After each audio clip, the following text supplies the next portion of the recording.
जय गुरुदेव। संतों ने इस पूरे विश्व को कर्म प्रधान विश्व बताया, कर्म प्रधान देश बताया। और संतों ने बताया कि यहाँ जो जिसकी निंदा करता है, जो यहाँ जैसा करता है उसको ऐसा ही फल मिलता है। और संतों ने बताया कि यहाँ निंदा करने वाले को भी सजा मिलती है। इसीलिए इंसान को चाहिए कि वह किसी की निंदा ना करे और ना ही वह किसी की निंदा सुने, किसी की बुराई सुने, क्योंकि कर्मों का लेना देना होता है। संतों ने बताया कि यहाँ जो जिसकी निंदा करता है उसको तो सजा मिलती है, लेकिन जो सुनता है उसको भी सजा मिलती है।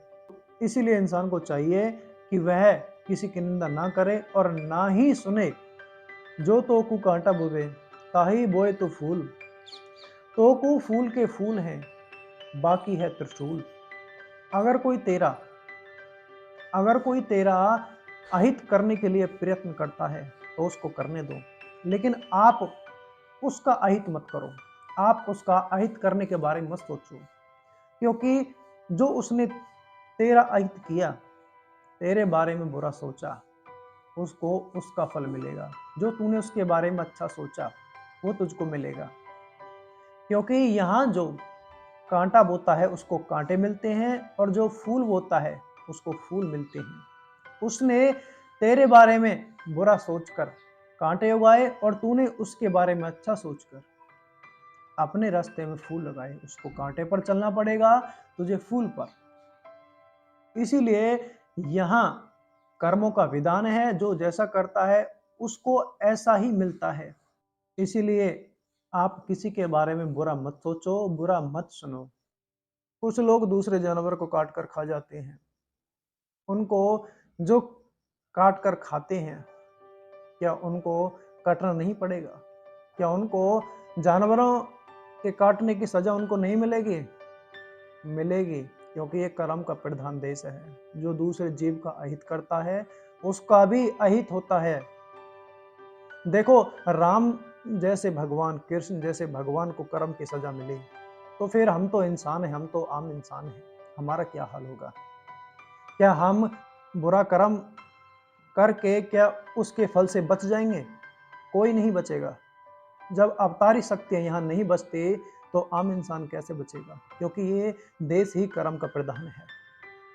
अगर आपने यहाँ जीव हिंसा की, आपने उसके मांस को खाया, बेका, परोसा, तो आपको उसकी सजा मिलेगी। और आपको उसी तरह पीड़ा मिलेगी जिस तरह आपने दूसरे जीव को पीड़ा दी। इसीलिए आपको चाहिए कि आप किसी भी जीव की हिंसा मत करो, किसी के बारे में बुरा मत सोचो। एक तो पहले से ही आपके ऊपर वजन लदा है, और दूसरा किसी का बुरा करके, किसी का अहित करके अपने ऊपर बोझा मत ला दो। आपका लंबा सफ़र है, आपको बहुत दूर जाना है, और जब वजन ज़्यादा होगा तो आप कैसे चलोगे? वजन को लेकर आपसे चला नहीं जाएगा। इसीलिए वजन को हटाना है, वजन को लादना नहीं है, वजन को हटाना है। वजन को, कर्म के वजन को आप कैसे हटाओगे? मालिक का भजन करके, जय गुरुदेव नाम बोलकर, नाम की कमाई करके, जो कि संत महात्मा बताते हैं।